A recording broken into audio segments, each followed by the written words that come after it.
ప్రేమగల తండ్రి, కృపగల దేవా, నీ పరిశుద్ధ నామానికి మరొకసారి మా నిండు కృతజ్ఞతా స్తోత్రములు వందనములు చెల్లిస్తూ ప్రభా, మీ వాక్యపు వెలుగులోనికి మేము ప్రయాణిస్తూ ఉండగా నీ బలము చేత, నీ పరిశుద్ధాత్మ శక్తి చేత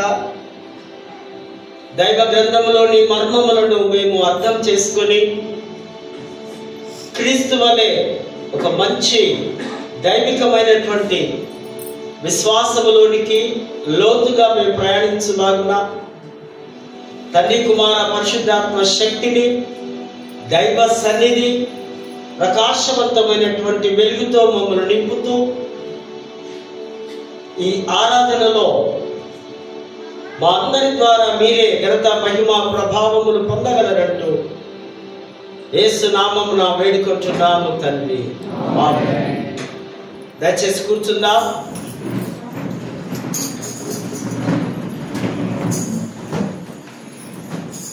దేవుని మహాపరిశుద్ధ నామానికి వందనాలు చెల్లిస్తూ ఈ శ్రేష్టమైన ఘనమైన ఈ గొప్ప భాగ్యం,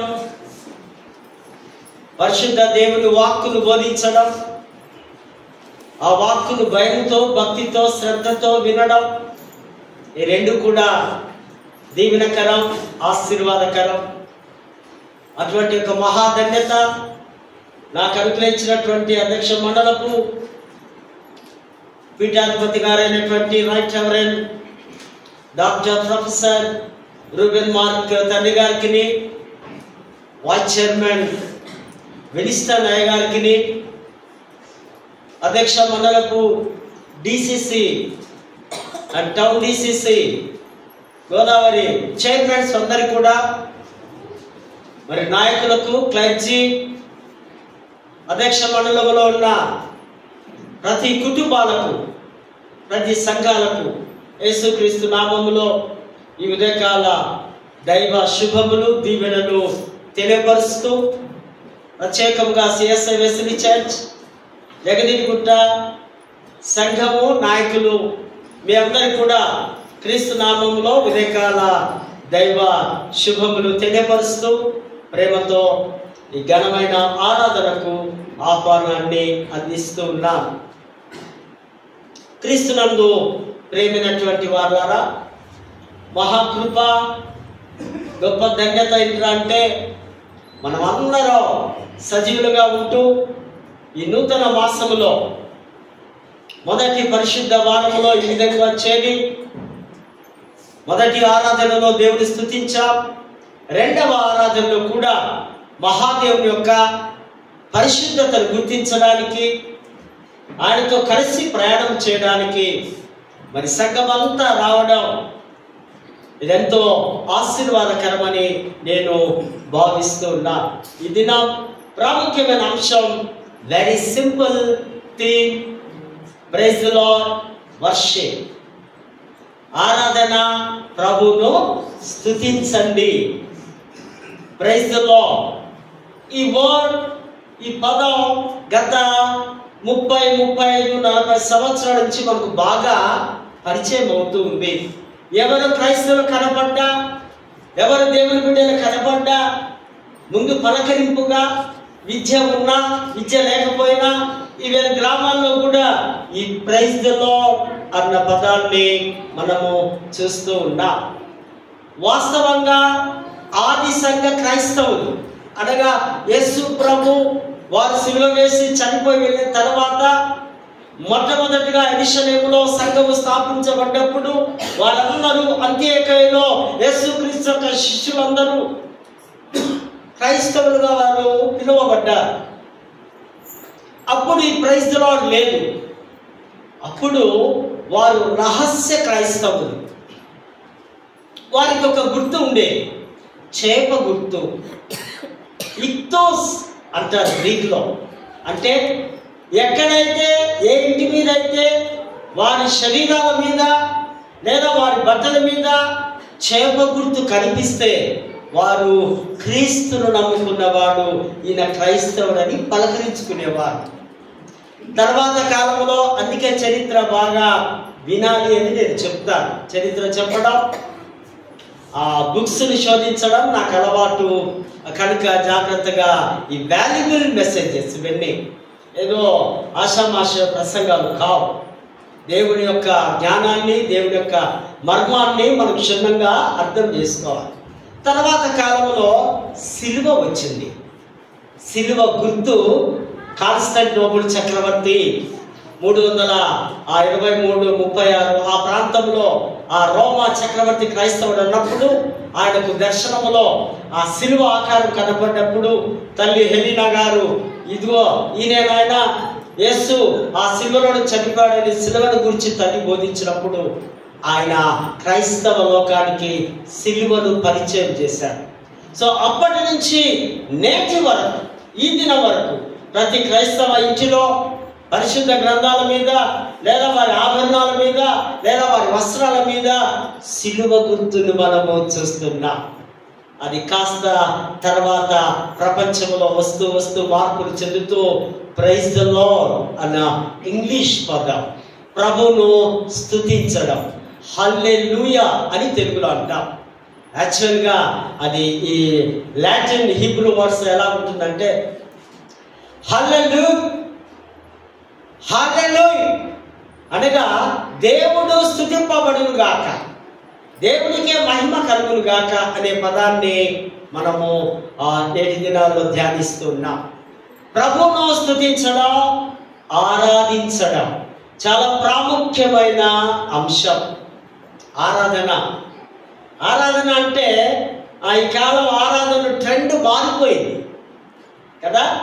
ఈ యొక్క మీడియా వచ్చిన తర్వాత, ఈ యొక్క పెద్ద పెద్ద బాక్సులు వచ్చిన తర్వాత, ఈ డ్రెస్ కోడ్లు వచ్చిన తర్వాత కొన్ని మందిరాలు ఏమైపోయాయి, వర్షిప్ సెంటర్స్ అంటున్నారు వాటిని. అక్కడంతా ఒకే డ్రెస్ కోడ్ వేసుకొని వాయిద్యాలతో శబ్దాలు వేసుకుంటూ పాట ఏం చక్కగా వినపడదు, పాటలో కూడా అర్థాలు ఏం కనపడవు. ఏదో సాంగ్స్ కనిపిస్తూ ఈ అమ్మాయిలు అబ్బాయిలు ఊగిపోతూ సాగిపోతూ ఆరాధనలు చేస్తూ ఉన్నారు. నేటి దినంలో మన ఆరాధనలు మన పిల్లలు కూడా ఇక్కడ అంతా చప్పగా ఉంది, రుచిగా లేదు అని కొన్ని ప్రదేశాలు కూడా ఆ పాటలు వినడానికి, ఆ శబ్దాలు వినడానికి వెళుతూ ఉన్నారు. కానీ నిజమైనటువంటి ఆరాధన, దేవుని ఏ విధంగా ఆరాధిస్తావు, దేవుడికి నీకు ఉన్నటువంటి కనెక్టివిటీ ఎలా ఉంటుంది? ఒక మాటలో చెప్పాలంటే ఆరాధన అంటే అంకితము కావడం. ఆరాధన అంటే ప్రభువా నేను ఏమీ లేను, నాది ఏమీ లేదు, సర్వము నీదే అంటూ ఆయనకు సరెండర్ కావడం.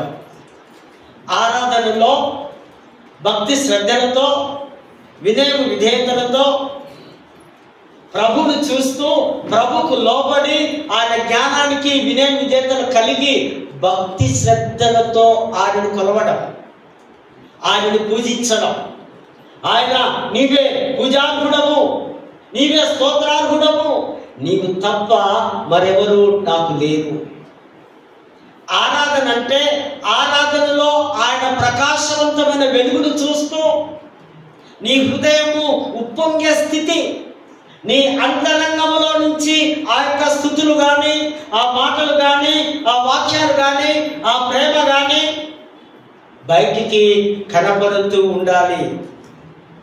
వాయిద్యాలు, వీణలు, ఈ శబ్దాలతో ఆరాధన కాదు, నీ హృదయాంతరంగంలో నుంచి దేవుణ్ణి నీవు స్తుతిస్తూ ఉండాలి. శిలా మామూలుగా వాస్తవంగా రెండు ప్రాముఖ్యమైన మాటలు ఉన్నాయి. షాహా హిబ్రూ వర్డ్, రెండవది ప్రోస్కోనియోస్ అంటే మృక్కుట, సాగిలపడుట, శ్రాష్టాంగపడే విధానంలో కంప్లీట్గా నీ పంచేంద్రియాలన్నీ కూడా నీవు నమస్కరిస్తున్నప్పుడు నీవు పూర్తిగా తగ్గించుకొని ఆయనను మాత్రమే నువ్వు ఘనపరిచే విధానం. ఆ విధంగా ఆరాధనను చేయాలి. మరి షీరా అనగా పాటలు పాడుతూ వాయిద్యాలు, దేవుని శబ్దాలతో జరిపించే ఆరాధన, దాన్ని షీరా అంటున్నాం. మరొక మాట టెఫిల్లా. టెఫిల్లా అంటే ప్రార్థన, కృతజ్ఞత, ఆరాధన. ఈ ఆరాధనలో రెండు ఒక భాగాలుగా ఉన్నాయి. మరి ఇంకొక మాట హీబ్రూలో చూస్తాం, కొర్బాన్. కొర్బాన్ అంటే బలి. పాత నిబంధన అలో అంతా కూడా మనం చూస్తాం. ఆరాధనకు వెళుతున్నామంటే ఏం తీసుకోవాలి? బలి తీసుకొని వెళ్ళాలి. పాప పరిహార్థ బలులు లేదా అర్పణలు లేదా కానుకలు ఇవన్నీ దేవుడి సన్నిధానం దగ్గరికి తీసుకొని రావాలి. అర్పణలు ఇవి మతపరమైనటువంటి ఆచారాలు. యూదులు చాలా ప్రాముఖ్యంగా ఈ యొక్క ఆచారాలు కొనసాగించేవారు. ప్రోస్కోనియోస్ అంటే దేవునికి మాత్రమే ఈ యొక్క ఘనత, ఈ ఆరాధన, లేదా దేవుని లాంటి ఒక పెద్ద మనిషి అంటే దేవుని హోదాకు తగినటువంటి వారిని కూడా ప్రోస్కోనియోస్. అందుకే మీరు చూడండి, వివాహ సమయంలో లేదా నార్త్లో ఉన్నటువంటి ఆ పిల్లలు తన పేరెంట్స్కి ఏం చేస్తారు? పెళ్లి టైంలోనో లేకపోతే మరో ఇతర స్పెషల్ అకేషన్స్లో వెళ్ళి దండం పెడితే కాలు ముక్కుతారు కదా. నార్త్లో ఎక్కువగా మనకు కనిపిస్తుంది. అంటే ప్రోస్కోనియోస్, దేవుడి తర్వాత నీవు మాకు, ఆయనకి ఇచ్చిన ఘనత తర్వాత తిరిగి మీకు నేను ఇస్తున్నాను అనే ఆ భక్తి మార్గాన్ని చూపించే విధానాన్ని ఈ ప్రోస్కోనియోస్ సూచనగా మనకు కనిపిస్తుంది. ఆరాధనలో మీరు బాగా గమనించండి, 3 భాగాలు అనుకున్నాం కదా. నెంబర్ 1 ప్రార్థన, నెంబర్ 2 కృతజ్ఞత. ప్రార్థన అంటే మన అవసరతలు, మన అక్కరలు, మనకు కావాల్సింది దేవుడికి మొరపెట్టడం, దేవుడి పాద సన్నిధానంలో అడగడం. కృతజ్ఞత అంటే దేవుడు మనం ఏదైతే ప్రార్థన చేస్తే దేవుడు మనకి ఏది ఇచ్చున్నాడో దానికి తిరిగి దేవుడికి థ్యాంక్స్ చెప్పడం. ఓకే, ఈ 2 అయిపోయాయి. కానీ ఆరాధన అది కాదు. మరేంటి ఆరాధన? ఈ 2 కావు. ఆరాధన అంటే ఏమి ఇచ్చినా ఏమి ఇయ్యకపోయినా నీవే దేవుడవు, నీవే నా ప్రభుడవు. మనకు తెలుసా? మనకు గుర్తుకొస్తుంది కదా, దానియేలు గ్రంథంలో ఒక 3 యువకులు. ఎవరు వారు? షడ్రకు. వీరంట ఏం చేస్తున్నారు?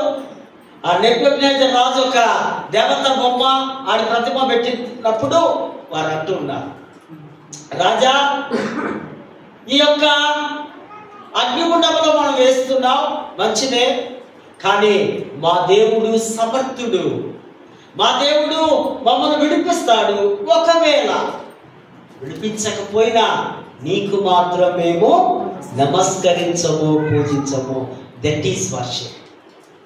ఆయన నాకేమి చేయాల్సిన అవసరం లేదు, నన్ను ఏ స్థితిలో ఉంచినా పర్వాలేదు, కానీ నేను మాత్రం ఆయనకే ఆరాధన చేస్తాను, ఆయన తప్ప నాకు మరొకరు లేరు అని అంటున్నారు. మరి ఈ లోకపరమైనటువంటి కొన్ని ఆరాధనలు ఉన్నాయి. ఏంటి అవి? సెలబ్రిటీస్ ఉంటారు కదా, ఎవరు? స్పోర్ట్స్ మ్యాన్స్, సినిమా రంగుల లోకం.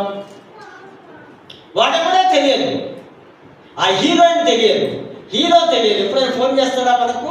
ఏది లేదు. కానీ వాడి బర్త్డే అవుతే ఇక్కడ ఈ ఫ్రెండ్తో ఏం చేస్తాడు? కేకులు కట్ చేస్తూ, గంతులు వేస్తూ, చిందులు వేస్తూ. కారణం, వీడు ఆరాధిస్తున్నాడు, ఆయన ఈ స్పోర్ట్స్ మ్యాన్ ఆరాధిస్తున్నాడు. వాళ్ళు వీడికేమి చేయని అవసరం లేదు. ఈవెన్ ఛాయ్ కూడా దాపడు, అసలు ఏ రోజు ఫోన్ కూడా చేయడు. కానీ వీడికి మాత్రం హృదయం నిండా ఏముంటుంది? ఆరాధనా భావం. అబ్బా కనిపిస్తే చాలు. కొద్దిమంది ఆ మూవీస్లో ఆ ఫస్ట్ ఆ డే టికెట్ అందగా కొద్దిమంది చనిపోయిన వారు ఆ గతంలో మనం చూస్తాం. సినిమా క్రేజీ ఆగిన టైంలో, ఇప్పుడంటే కొంచెం తగ్గింది అనుకోండి. ఏమి చేయకపోయినా నా ఆరాధికుడు ఆయనే. ఒక ఎగ్జాంపుల్ చెప్తాను. 1996లో మంచి పాపులర్, మంచి గ్రేట్ డాన్సర్, ఎక్కడి నుంచి వచ్చాడు ఆయన? అమెరికా నుంచి. ఎవరు? ఏంటి? మైకేల్ జాక్సన్ తో ఎవరు డాన్స్ ఇస్తావా? గ్రేట్. మంచి మెమొరీ. ఆడు మహా పాటలు పాడేవాడు, డ్యాన్స్ చేసేవాడు, కోట్లు సంపాదించినాడు. ఒకసారి బాంబేకి వచ్చాడు మన దేశానికి 96లో. ఇట్లనే గిఫ్ట్ తాగిన ఒక అమ్మాయి వెళ్ళి ఆ అమ్మాయి అభిలిస్తాం వాడి సెకండ్ ఇవ్వడము జరిగింది. సెకండ్ ఇచ్చి ఆడి సెకండ్ ఇక్కడ ఇచ్చేసిన తర్వాత 1 వీక్ ఆ పిల్ల హ్యాండ్ వాష్ చేయడం లేదు, చేతులు కడుక్కోవడం లేదు. వాళ్ళ అమ్మ వల్లనే ఏమైంది నీకు చేతులు కడకుండా స్పూన్తో అమ్మ తింటున్నావు, స్నానం కూడా ఎట్లా పెట్టి చేసుకుంటా, ఏంటి ప్రాబ్లం అంటే చెప్తుందట, అమ్మ మైకేల్ జాక్సన్ ఇక్కడ టచ్ చేసి కిస్ చేసినాడు, అమ్మో ఫ్లేవర్ పోతుంది అని అన్నదట పిచ్చిది. ఇది ఒక ఆరాధన. అంటే ఏమి చేయకపోయినా దేవుణ్ణి ఆరాధించడం, స్తుతించడం అన్నది ఈ సెలబ్రిటీస్లో మనము చూస్తూ ఉంటున్నాం. ఆరాధన అనే పదం బైబిల్లో మనం ఎక్కడ చూస్తాం? ఏమైనా ఐడియా ఉందా? ఆదికాండము 22వ అధ్యాయం 5వ వచనంలో అబ్రహాము ఇస్సాకుల యొక్క ఆ స్థితి. 70 సంవత్సరాలు దేవుడు వాగ్దానం చేస్తున్నాడు ఇస్సాకు ఏమని, ఒక చక్కటి కుమారుడు ఇస్తా. 25 సంవత్సరాలు వెయిట్ చేస్తున్నాడు పాపం. మనమైతే దేవుణ్ణి, ఆకాశాన్ని లేదా దూతలను అందరిని వరుస పెట్టి ఏమన్నా అనేవాళ్ళం మేము. పాపం వృద్ధుడేంత వరకు ఉన్నాడు. ఒక కుమారుడు ఇచ్చినప్పుడు దేవుడు కుమారుని ఏం చేస్తున్నాడు? ఆయన బలి అర్పణ ఇమ్మన్నాడు. వెంటనే అబ్రహాము దేవుడి మాటలకు లోబడి కదా 5వ వచనంలో చూస్తాను, ఆ మోరియా పర్వతం మీదకి వెళ్ళి నేను ఆ చిన్నవాడు అంటే ఈ కుమారుని ఆ పర్వతం దగ్గరికి వెళ్ళి అక్కడ మేము మృక్కి నమస్కరించి వస్తామని కింద పరివారంతో అన్నట్టుగా మనం చూస్తాం. మొదటిగా అన్ని సంవత్సరం తర్వాత పుట్టిన కుమారుణ్ణి మనమైతే ఏం చేసుకుంటాం? గుండెల్లో ఉంచుకొని గుండెలో ఒక విగ్రహం లాగా తయారు చేసుకుంటామో, ఈయనైనా సర్వస్వం. ఎన్నో ఏళ్లకు దేవుడు ఇచ్చుకున్నాడు. కానీ అబ్రహాము దేవుడికి ఇవ్వడానికి కూడా వెనుకకు వెళ్ళలేదు. నిజమైనటువంటి ఆరాధన అనే భావాన్ని, ఆరాధనను మనం అక్కడ గమనిస్తున్నట్టుగా మనము చూస్తూ ఉంటున్నాం. ఈ ఆరాధనలో మరి ఎంతగానో దేవుడు అబ్రహామును టెస్ట్ చేసినప్పుడు ఆయన పాస్ అయిపోయాడు. సో కనుక అక్కడ కూడా ఆరాధనలో దేవుడి సన్నిధి ఉన్నట్టుగా మనము చూస్తూ ఉంటున్నాం. ఆరాధన అండ్ గౌరవం, అడోరేషన్ అండ్ రెవరెన్స్. ఆరాధనలో దేవుని పట్ల లోతైన భక్తిని, విస్మయాన్ని వ్యక్తపరచడం, గౌరవపరమైనటువంటి భక్తితో దేవుడి దగ్గరికి రావడం, ఇదొక ఆరాధనగా చూస్తాం. రెండవదిగా త్యాగపూరితమైన శరణాగతి, అంటే సాక్రిఫిషియల్ సరెండర్. త్యాగపూరితముగా మనము దేవుడికి మనము అంకితమయ్యే స్వభావాన్ని, మన జీవితంలో అన్ని అంశాలు, హృదయము, మనస్సు, ఆత్మ, మన బలం, మన శక్తి ఆయనకు మనము సమర్పించాలి. సజీవముగా ఆయనకు మనము త్యాగము చేయడమే ఆరాధన. మరి మూడవదిగా సమర్పణ అండ్ విధేయత, సబ్మిషన్ అండ్ ఒబీడియన్స్. మనకు మనముగా ఆరాధనలో దేవుని అధికారానికి, దేవుని జ్ఞానానికి, దేవుని శక్తికి, దేవుని ఆజ్ఞలకు పూర్తిగా లోబడడం.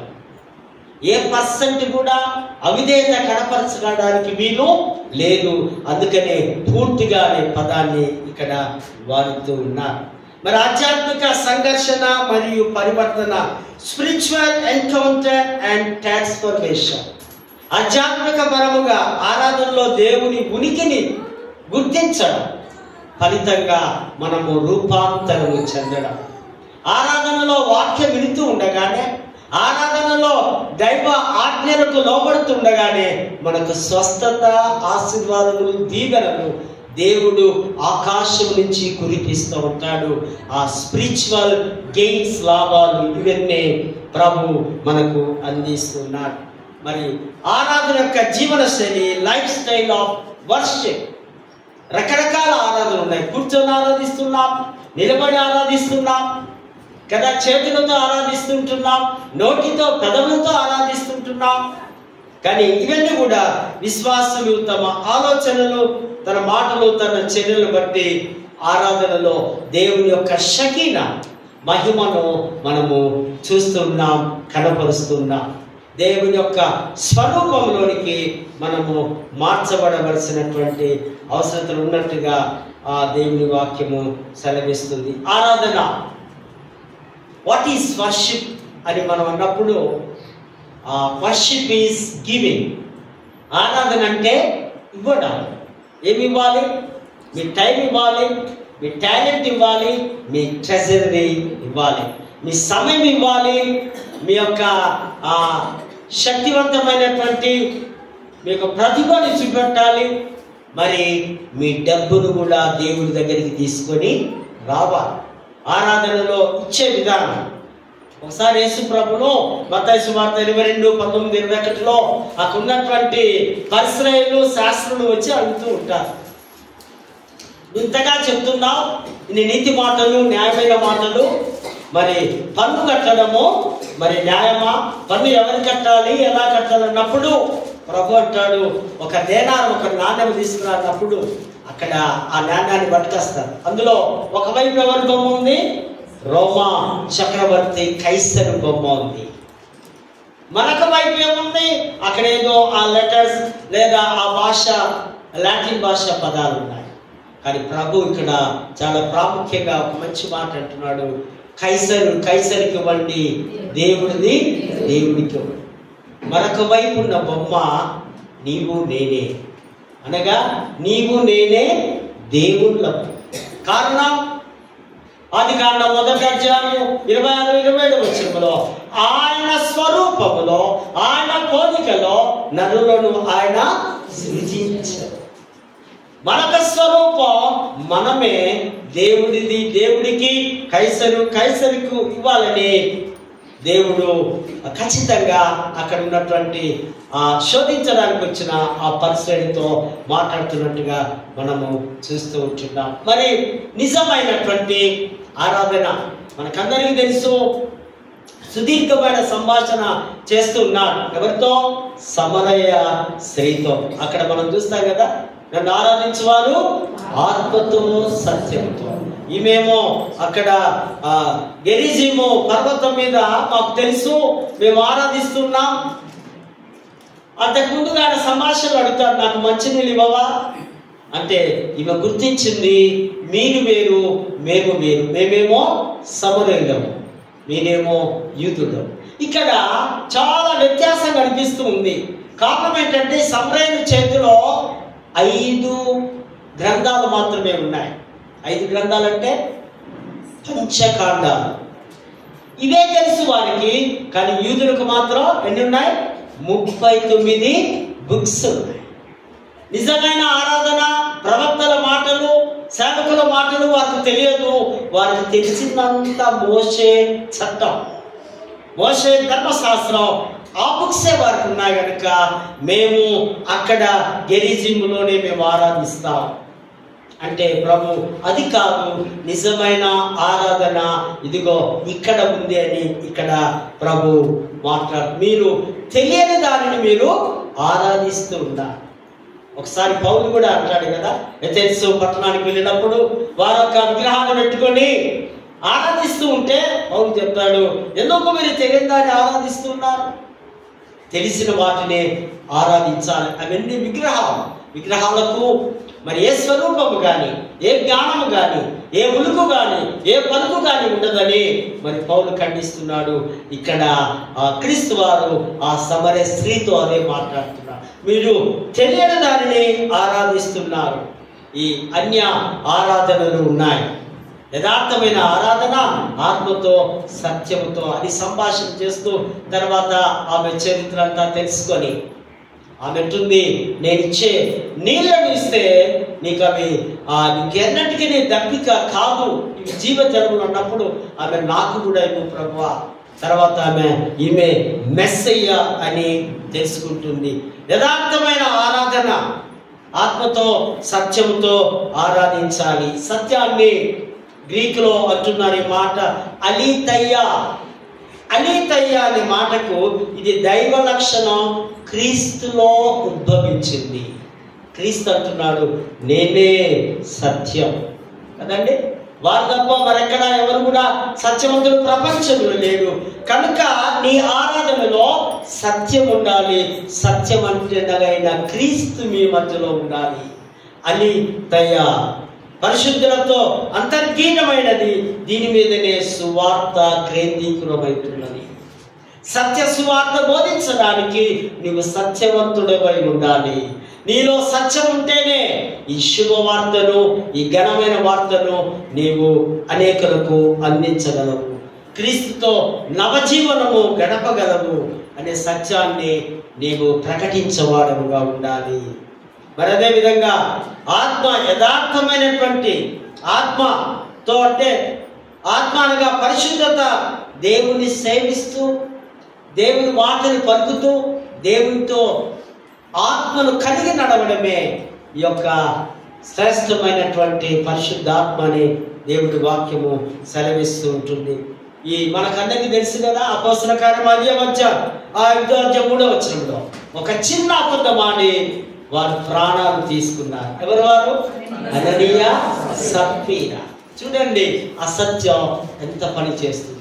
అసత్యానికి జనకుడైనటువంటి వాడు సైతాను, ఆ సమాజానికి చెందినటువంటి వాడు. మరి పాత నిబంధన పాఠంలో చూస్తే నెహెమ్యా 5:8 నెహెమ్యా నిలబడి దేవుని యొక్క మాటలు చదువుతూ ఉంటుండగా, దేవుని వాక్యాన్ని వారికి వినిపిస్తూ ఉండగా ప్రజలందరి చేతులెత్తి ఆమేన్ ఆమేన్ ఆమేన్, అవునుగాక, ఇది నిజమవునుగాక, ఇది కరెక్ట్ అయిన మాటే. ఆమేన్ అనే పదం అమీన్ అంటారు అరబిక్ భాషలో. యేసు ప్రభు ఆ పదాన్ని వాడారు, అమీన్, ఆమేన్ హీబ్రూ వర్డ్. ఇవన్నీ అంటే ఇది కరెక్టే, ఇది నిజమే, ఒప్పుకుంటున్నా. ప్రతి ప్రార్థనలో లాస్ట్ మనం ఆమేన్ అంటాం. ఆమేన్ అనగానే మీరు చెప్పిన మాటలన్నిటికీ నేను లొంగి లోబడి ఉంటాను, ఇది సత్యమనే అర్థాన్ని ఇస్తూ ఉంది. ఇక్కడ ప్రజలందరి చేతులెత్తి ఆమేన్ అన్నారు. నేలకు ముఖం వచ్చుకొని యెహోవా దేవునికి వారు నమస్కరించిరి. ఆరాధన అంటే నమస్కరించడం. నేలకు తలలు వచ్చి ఆ యూదా ప్రజలందరూ నమస్కరించినట్టుగా నేడు మన సమాజంలో ఈ విధంగా దేవుని గణపరచాలి. ఆరాధన అనేది పరలోకానికి, దేవునికి, మానవునికి ఉన్నటువంటి ఒక గొప్ప సంబంధం, ఆత్మీయ భావం. దేవుడు ఆయన దేవుడని మనమందరం కుమారుని భావించి తండ్రితో కుమారుకు ఉన్నటువంటి ఈ సంబంధమే ఆరాధన. ఈ ఆరాధన అర్హత కలిగిన వారికే ఈ గౌరవం, ఈ ప్రక్రియ, ఈ స్తుతి ఇదంతా కూడా దేవుడికే చెందాలి. చరిత్ర ప్రారంభం నుండి కూడా మనుషులు దేవుని ఆరాధిస్తున్నారు. మనకు తెలుసు ఆది పితరులు ఆదాము హవ్వ కూడా ఏదైనా తోటలో దేవుడితో కలిసి ఆరాధిస్తూ హాయిగా గడిపారు. తర్వాత వారి కుమారులిద్దరు కూడా అర్పణను తీసుకొని వచ్చి దేవుణ్ణి ఆరాధించినట్టుగా ఆది కాండంలో మనం చూస్తాం. అర్పణలు ఆ హీబ్రూ భాషలో మిన్కా అంటే ఆ బహుమతి అంటే అర్పణం, అర్పణం అంటే నైవేద్యం. ఇవన్నీ ప్రభు దగ్గరికి, దేవుడి దగ్గరికి తీసుకొని వచ్చి వారు ఆరాధించినట్టుగా నోవాహు కూడా యెహోవాకు దహన బలులు అర్పిస్తూ బలిపీఠాన్ని కడుతూ ఆరాధించారు. తర్వాత సీనాయి పర్వతం మీద దేవుని ఆ ప్రత్యక్ష గుడారం నిర్మించి ఆరాధన బహిరంగంగా ఆ ప్రత్యక్ష గుడారంలో ఆ సొలొమోను ఆ రాజు ఆ టెంపుల్ నిర్మించక మునుపు ప్రత్యక్ష గుడారమే వారికి ఒక దేవాలయముగా, వారు ఎక్కడికి వెళితే అక్కడ కదులుతూ వెళుతున్నటువంటి దేవాలయంగా మన ప్రత్యక్ష గుడారాన్ని మనం చూస్తాం.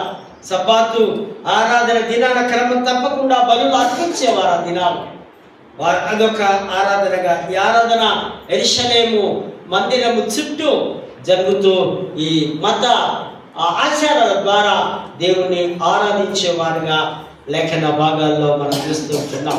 యెరూషలేము ధ్వంసమైనప్పుడు, యెరూషలేమును నెబుకద్నెజరు రాజు మరి చిత్తుగా దాన్ని పాడు చేసినప్పుడు క్రీస్తు పూర్వం 586లో అప్పుడు యూదులకు దేవుని యెహోవా దేవుని ఆరాధించడానికి కష్టమైంది.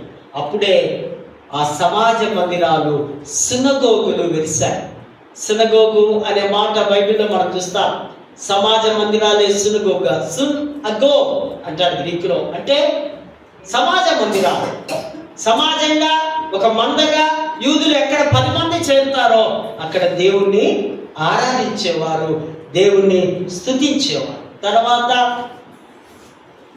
హేరోదు రాజు కట్టిన ఆ దేవాలయం కూడా క్రీస్తు శకం 70లో రోమా చక్రవర్తి టైటస్ ఆయన కాల్చి పడవేయడం జరిగింది. అప్పుడు కూడా యూదులు చెల్లాచెదరైనప్పుడు, ప్రపంచమంతా నలుమూలలా వారు వెళ్ళిపోయినప్పుడు వారు ఎక్కడ వెళితే అక్కడ సమాజ మందిరాన్ని వారు ఏర్పాటు చేసుకునేవారు. వారు యెహోవా దేవుని ఆరాధించకుండగా ఏ శనివారం ఏ సబ్బాతు దినము వారు గడపలేదు. అందుకే వారిని నిష్ఠ కలిగినటువంటి యూదులు అంటున్నాం. కొన్నిసార్లు మనం సండే మిస్ అవుతాం కదా. మనకు నిష్ఠ లేదు, మనకు క్రమము లేదు, మనకు భయము లేదు. కానీ యూదులు మాత్రం ఆ సమాజ మందిరం రాను ఆ సమాజ మందిరాల్లోనే ఇంటిలోనే దేవుని స్తుతించడం మొదలుపెట్టారు. ఎక్కడ సమాజ మందిరం లేని పక్షంలో, అందుకే ఒక్కోసారి మనం చూస్తాం మార్క్ ఇంటి వద్ద వారందరూ ప్రార్థనలు చేస్తున్నారు కదా. స్త్రీలు ఇల్లే దేవాలయంగా మార్చబడ్డారు. మొత్తానికి ఆరాధన స్తుతి మాత్రం ఈ యొక్క యూదులు అర్పించేవారుగా. ఆరాధన అనగా ఈ యొక్క బలి అర్పణ చాలా ప్రధానమైనటువంటి పాత్రను పోషిస్తుంది. ఆరాధనలో తప్పనిసరిగా బలి ఉండవలసింది. అందుకే బలిపీఠం అనే యొక్క పేరును కూడా మనం చూస్తాం. కానీ నూతన నిబంధనలో సిలువలో యేసు యొక్క బలి సంపూర్తి చేసింది. క్రైస్తవ ఆరాధనలో రక్త ప్రోక్షణ అవసరము ఇక లేదు. క్రైస్తవులు బలి అర్పించడము, రక్తము చిందించడము, కొన్నిసార్లు గ్రామాల్లో మేకను కోసుకున్నారు అనుకోండి, ఏదైనా ఒక దావత్ అవుతే, లేకపోతే ఒక పండుగ రోజు, లేదా జాతరలోనో, అప్పుడు వాళ్ళు మేకను తీసుకొని అయ్యగారు ప్రార్థన తెలియక అంటూ ఉంటారు. ప్రార్థన చేసి వెంటనే దాన్ని వారికి అర్థం పట్టిస్తారు. మనం చెప్తే వారికి అర్థం కాదు. సో వారు నేర్చుకున్నది ఏంటంటే, అంటే ఇదిగో దేవుడి పేరట దీన్ని మేము బలిస్తున్నాం, తర్వాత మేమే తింటాం. సో ఈ క్రైస్తవులంట ఆ క్రీస్తు రక్తం సిలువలో ఏరులై పారుతూ ఉంది, ఇక మనము బలి చెల్లించవలసిన అవసరత లేదు అని దేవుడి వాక్యము సూటిగా తేటగా మనతో మాట్లాడుతుంది. ఈ ఆరాధన అనేది ఒక బహిరంగ కార్యం. సంఘ సమాజం అంతటికి కాపరి ఆరాధనలో ఒక నాయకుడిగా ఉంటూ ఆ సమాజంలో ఉన్న సభ్యుల యొక్క ఆ నాణ్యతని గుర్తించి వారిని క్రీస్తు మార్గంలోనికి నడిపించడానికి, సరైన పరిపూర్ణ సంపూర్ణ భక్తిని నేర్పించడానికి ఆరాధికుడైనటువంటి ఈ కాపరి ఈ కళాత్మకమైనటువంటి ఈ సందేశాల ద్వారా, విప్లవాత్మకమైనటువంటి క్రీస్తు బోధన ద్వారా మిమ్మల్ని ఉజ్జీవపరుస్తూ క్రీస్తు సహవాసములోనికి, క్రీస్తు యొక్క సిలువ ప్రేమలోనికి మిమ్మల్ని నడిపించడానికి కోయినోనియా ఫెలోషిప్, ఈ సహవాసం. అందుకే నేను ఎప్పటికీ చెప్తుంటా, మనందరిది ఒకటే దేవుని కుటుంబం అని. మీరు, నేను, వారు, వీరు వేరు కాదు. క్రీస్తు రక్తంలో కడగబడ్డ ప్రతి క్రైస్తవుడు దేవుని కుటుంబం అని నేను బోధిస్తూ ఉంటాను. క్రైస్తవ విశ్వాసం ఆరాధనలో వ్యక్తపరచాలి. ఏంట్రా అంటే సువార్త. నీ ఆరాధనలో క్రీస్తు మహిమలను అనేకులకు ప్రకటించాలి, సువార్తను చెప్పాలి. మానవ చరిత్ర అంతటికి ఈ సువార్త అవసరత ఉంది. ఈ ఆరాధనలో సహవాసంలో ఉమ్మడిగా పంచుకోవడమే ఈ యొక్క ఆరాధన అనే సత్యాన్ని మీకు నేను తెలియపరుస్తూ ఉంటున్నా. ఇప్పటిదాకా ఆరాధన యొక్క ఇంట్రడక్షన్ మనం తెలుసుకున్నాం. కొద్ది నిమిషాల్లో ఈ లెసన్స్ చెప్పి నేను ముగిస్తాను. నిజ దేవుణ్ణి స్తుతించుట, రియల్ గాడ్ వర్షిప్ లేదా ప్రైజ్ ద గాడ్. నిజ దేవుణ్ణి స్తుతించాలి. అక్కడ మనం చూస్తే ఐగుప్తు మీదికి దేవుడి యొక్క ఉగ్రత ఒక 10 తెగుళ్లను పంపిస్తాడు. 10 తెగుళ్లలో అయినా కానీ ఆ ఫరో హృదయము మార్చబడుతుందా అంటే 9 దాకా ఆయన హృదయం కఠినపరచబడుతూ ఉన్నాడు. సో మోషేను లేపి చెప్తున్నాడు, మోషే నువ్వు వెళ్ళి ఆయనకి చెప్పు, ఇదిగో వీరంతా నీ దగ్గర ఉన్నావు, ఈ బానిసలు అంటున్నావు నువ్వు.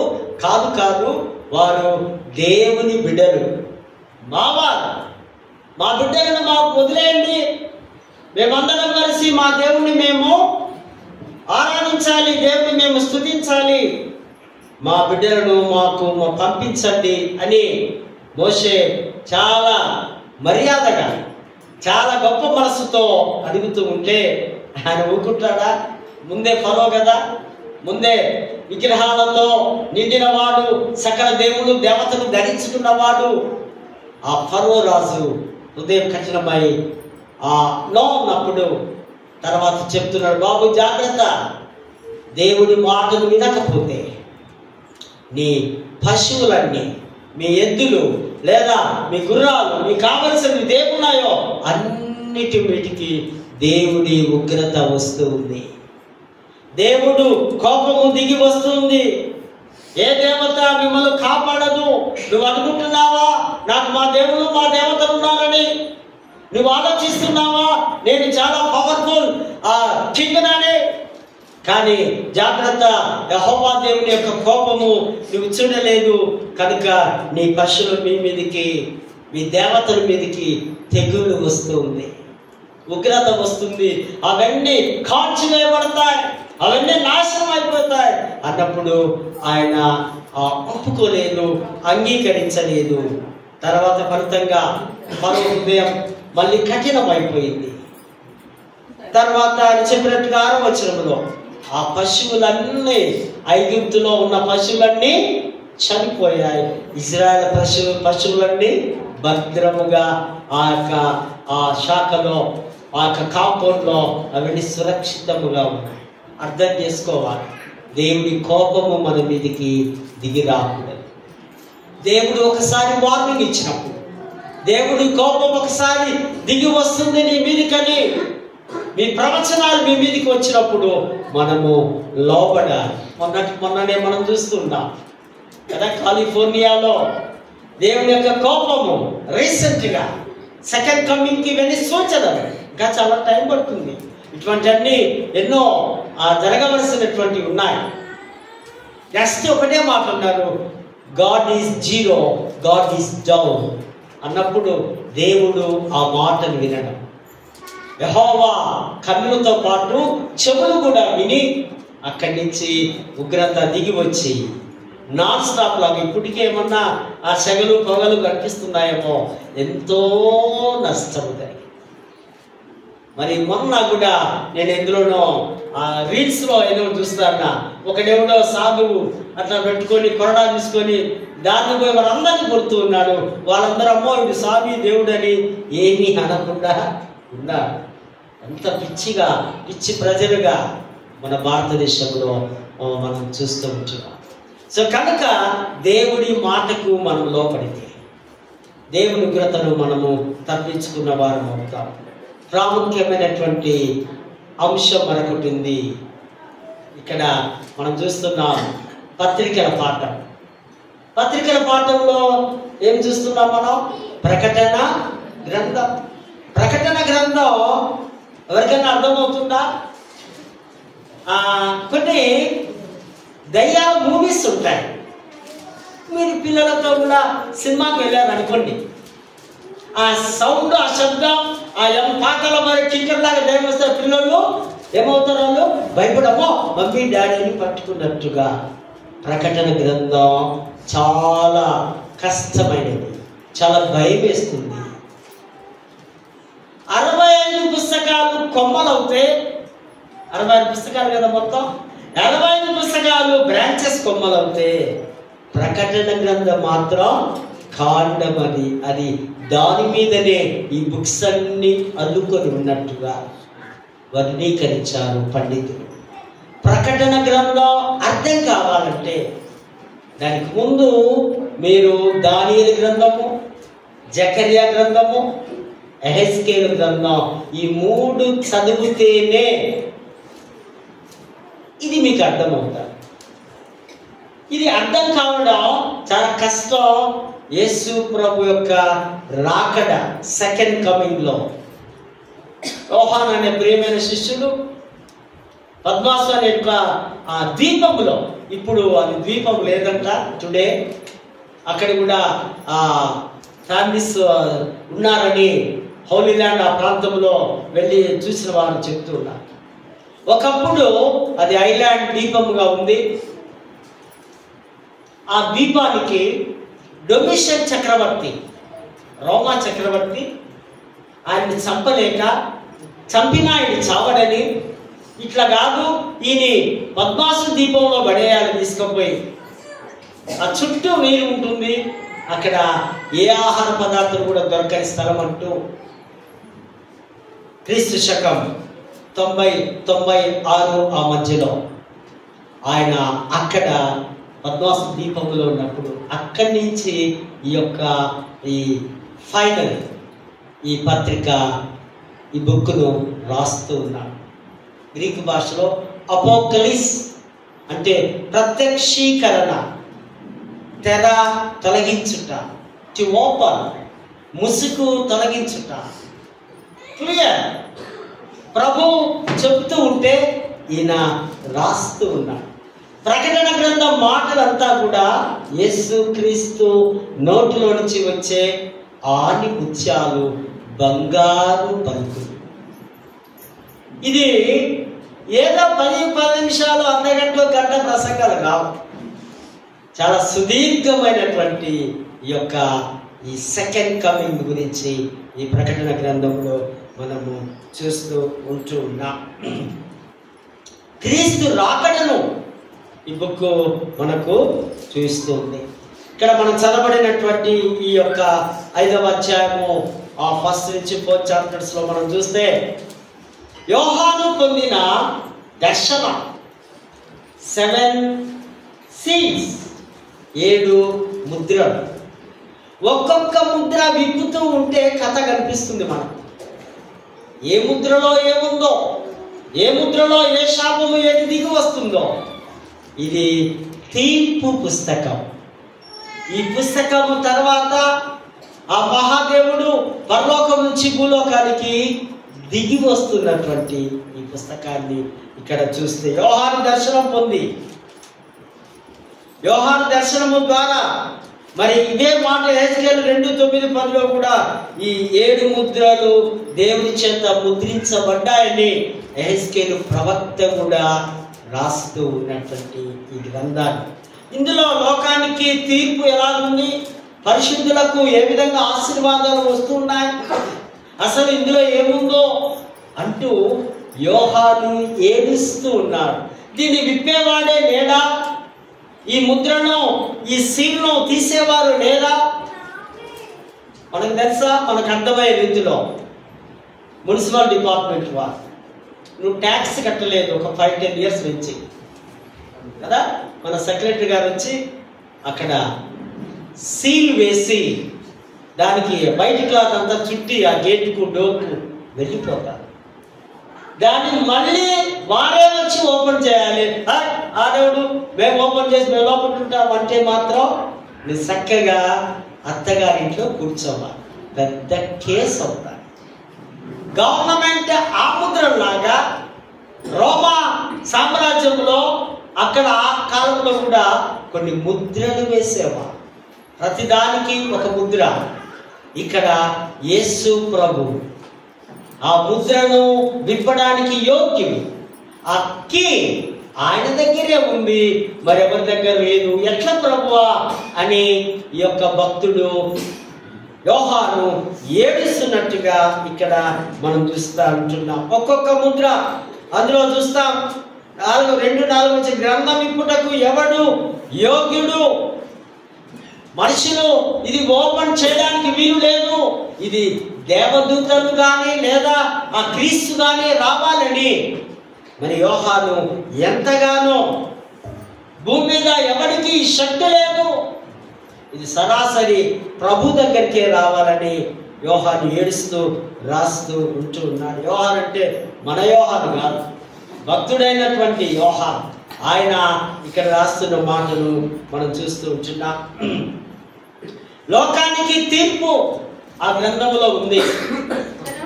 జడ్జిమెంట్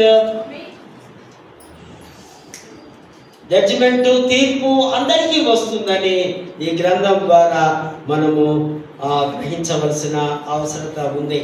మరి 5వ వచనంలో చూస్తాం, యూదా గోత్రపు సింహం. ఈయన సింహమట. ఇదే మాటను ఆదికాండము 49వ అధ్యాయము 9వ వచనంలో యాకోబు తన కుమారుడైన యూదాను ఆశీర్వదిస్తాడు. యేసు ప్రభు ఒక సింహము వలె, భూలోకమంతా గర్జించే సింహము వలె, ఒక తీర్పరు వలె ఈ లోకానికి ఆయన దిగి వస్తాడని ఇక్కడ భక్తుడు రాస్తూ ఉంటున్నాడు. భూమి అంతటా ఆయన వచ్చి పరిపాలిస్తాడు. మరి యూదా గోత్రానికి మరి అదే విధంగా దావీదు వంశానికి చెందినవాడు. ఈయన దావీదు వంశానికి ఈయన చిగురు. ఈ చిగురు అనే మాటను కూడా మనం చూస్తాం. యెహెజ్కేలు 11వ అధ్యాయం 1వ వచనంలో చిగురు అంకురము. అంకురం అంటే యేసు ప్రభు, చిగురించేవాడు. చిగురుకు మరణము లేదు. అంకురము అనే భక్తుడు తర్జుమా చేస్తున్నాడు ప్రభు. ఈయన ఎక్కడ ఉంటారట? ఈయన దావీదు వంశానికి, యూదా వంశానికి చెందినవారు. ఆయన వస్తూ ఉన్నాడు. ఈయనే గొర్రెపిల్లగా. ప్రకటన గ్రంథంలో 29 మార్లు గొర్రెపిల్ల గొర్రెపిల్ల అనే మాటలు మనం చూస్తాం. అబ్నోస్ అంటారు గ్రీక్ భాషలో గొర్రె పిల్లని. 6వ వచనంలో వధింపబడిన గొర్రె పిల్ల. ఈ సింహమునకు 4 జీవులకు పెద్దలకు మధ్య గొర్రెపిల్ల నిలిచి ఉంది. ఈ గొర్రెపిల్ల అనే క్రీస్తు. యెషయా 53 అధ్యాయం 7వ వచనంలో వధకు తేబడిన గొర్రెపిల్ల యేసు. మరి యోహాను సువార్త 1వ అధ్యాయము 29వ వచనములో కూడా మనం చూస్తే యోహాను అంటున్నాడు, లోక పాపమును మోసుకొని పోవు దేవుని గొర్రెపిల్ల. అక్కడ ఒక గొర్రెపిల్ల, ఇక్కడ ఈ గొర్రెపిల్ల మనందరి పాపములు భుజం మీద వేసుకొని మోస్తూ క్యారీ చేస్తూ వెళుతుంది ఈ గొర్రెపిల్ల. ఈ సాధువు గొర్రెపిల్ల, ఈ క్షేమమైనటువంటి గొర్రె పిల్లను భక్తుడు అక్కడ రాస్తూ ఉంటున్నాడు. ఇక్కడ 7 కొమ్ములు. ఈ గొర్రె పిల్లకి ఏమున్నాయట? 7 కొమ్ములు. సర్వజ్ఞానములకు, భూమిలోకమంతటిని చూడగలిగినటువంటి శక్తి కలిగినటువంటి ఈ కొమ్ములు. ఈ కొమ్ములు అనగానే ఈ కన్నులు ఆ ప్రపంచనంతా పంపబడినటువంటి 7 ఆత్మలుగా ఇక్కడ భక్తుడు రాస్తూ ఉంటున్నాడు. 7 కొమ్ములు, 7 కన్నులు. 7 కొమ్ములు అంటే పరిపాలనకు బలాన్ని, శక్తిని సూచించే విధంగా ఉన్నాయి. ఒక పరిపాలకుడు ఒక దేశాన్ని, ఒక రాజ్యాన్ని ఎడుతున్నాడంటే ఆయనకు శక్తి, బలము, హోదా, ప్రభావము, బలము అన్ని కూడా కావాలి. కనుకనే అక్కడ కొమ్ములు ఉన్నారు. ఇక్కడ 7 కన్నులు. ఈ కన్నులు భూలోకమంతా పంపబడిన 7 ఆత్మలు కలిగి, ఈ ఆత్మ యెహోవా యొక్క ఆత్మ లోకమంతా సంచారం చేస్తూ తిరుగుతూ ఉంది. ఆత్మనే మీరు నేను పొందుకున్నామనే సత్యాన్ని మనము చేస్తూ ఉంటున్నాం. మరి 8వ వచనంలో పరిశుద్ధుల ప్రార్థనలు, ఇవి ఆయన రాజ్యముకు, ఆయన రాకడకు సూచనలుగా ఉన్నాయి. పరిశుద్ధులు ఉన్నారంట. ఆయన కోసం వారు భూమిపై ఏరడం, వారే పరిశుద్ధులు. 4 జీవులు, 24 మంది పెద్దలు, వారంతా సాష్టాంగ పడుతూ ఆ యేసు ముందు సాగిలపడి ఆయనను ఆరాధిస్తున్నారు. వీరి సార్వత్రిక సంఘ సభ్యులు 24 పెద్దలు.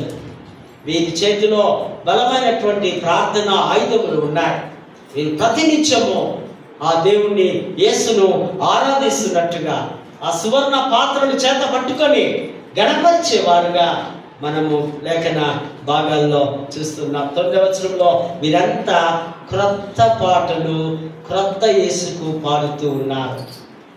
పరలోకములో ప్రతినిత్యము క్రొత్త ప్రార్థనలతో దేవుణ్ణి స్తుతించి ఆరాధించాలని ఆ లేఖన భాగాల్లో మనం చూస్తున్నాం. చివరిగా సువార్తల పాఠంలో కూడా మనం చూస్తే పునరుద్ధానుడైన యేసును స్తుతించడం, దేవాలయాన్ని శుద్ధీకరించడం, యేసును స్తుతించడం. ఈ యేసు మామూలు యేసు కాదు. ఈ యేసు సిలువలో చనిపోయిన యేసు కాదు. ఈ యేసు అందరి చేత మాట్లాడబడ్డ యేసు కాదు. ఈ యేసు పునరుద్ధానుడైన క్రొత్త యేసు. తన తండ్రి శక్తిని మరొకసారి పొందిన యేసు ఈయనను పునరుద్ధానుడైన యేసును స్తుతించడం అని మనం పిలుస్తూ ఉన్నాం.